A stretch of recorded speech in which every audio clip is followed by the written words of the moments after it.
Oi, pessoal! Hoje a gente vai mergulhar nas páginas do Diário de Z. Lopes. É um relato bem pessoal, sabe? Íntimo mesmo, sobre como ele navega pela vida usando uma filosofia muito particular, sempre com aquele objetivo de ser um pouquinho melhor do que foi no dia anterior. E para a gente já entrar no clima, vamos começar com essa citação e essa imagem. Acho que ela resume bem a essência da busca do autor. Sabe aquela insatisfação constante com o agora, que acaba te empurrando para frente? Então, é um tema central que a gente vai ver direto ao longo do diário. Bom, a nossa análise aqui vai ter 4 partes. A gente começa com a filosofia que guia o autor, depois entra de cabeça no diário mesmo, explora o que ele observa do mundo e no final a gente vê a grande transformação que ele descreve. Ok, vamos lá? Para entender de verdade a jornada do Zé Lopes, primeiro a gente precisa sacar 2 conceitos que são a base de tudo, que ele apresenta logo no comecinho: seres papefico e prosélito. A primeira ideia, seres papefico, surgiu numa aula de português.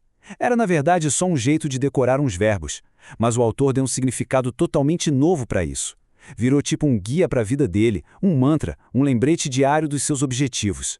E aqui está o segredo por trás da palavra. Cada um desses verbos, ser, estar, parecer, permanecer, ficar e continuar, representa um pedaço da nossa existência. Mas o mais legal, a força mesmo, está no que vem depois. O objetivo é ser melhor do que eu tentei ontem. Ou seja, não é sobre ser perfeito, é sobre estar sempre progredindo. O outro conceito é prosélito. O autor foi buscar essa palavra antiga que era usada para alguém que mudava de fé e trouxe para a realidade dele. Para ele, ser um prosélito é ser uma metamorfose ambulante, uma pessoa que está sempre aprendendo, sempre se transformando. Beleza, agora que a gente já entendeu a base filosófica, vamos para o coração da obra, a jornada interna. O diário escancara a luta do autor para ser ele mesmo, para ser autêntico num mundo que muitas vezes pede o contrário. Essa passagem do escrito 504 mostra isso perfeitamente. Aquela pressão para a gente projetar uma imagem de perfeição é uma coisa que muita gente sente, né? Essa necessidade de usar máscaras para se encaixar, que no fim só nos impede de sermos nós mesmos. E aí o autor joga essa pergunta no ar, um dilema que é de todo mundo, sobre buscar validação. Se a gente decide ser autêntico, quem vai nos aceitar? E quem vai rejeitar? É uma questão que toca fundo na vulnerabilidade de se mostrar de verdade. E aqui a honestidade é assim, brutal. É uma confissão aberta sobre a dor de não ser autêntico. A tentativa de fugir do sofrimento, fingindo ser outra pessoa, acaba virando um sofrimento diferente, talvez até pior. Mas a jornada não é só de dor, claro. Esse pensamento do escrito 506 mostra uma virada de chave. O autor percebe que, com o tempo, acabamos mudando com ele. Acredito que melhoramos. A passagem do tempo, que antes podia ser angustiante, vira o motor do crescimento. Agora vamos ver como essa filosofia toda se conecta com o mundo lá fora. Porque o diário não é só sobre um umbigo, não.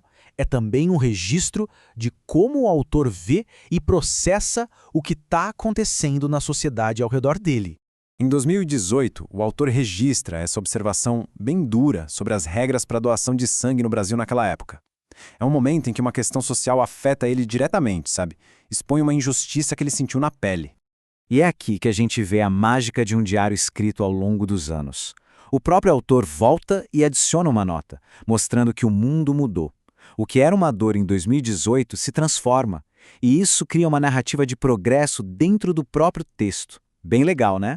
Partindo das experiências dele, o autor faz um apelo que serve para todo mundo. A conclusão que ele chega é essa: a base para a gente conviver numa sociedade tão diversa é o respeito mútuo. Simples assim.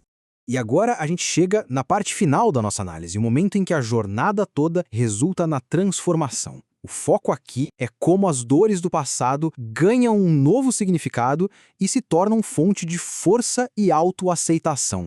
E o tema central é esse. Aquela ideia de que os momentos difíceis, aquilo que um dia doeu pra caramba, podem, com o tempo, virar resiliência. A dor não some, mas ela é integrada, vira parte da força que a gente constrói.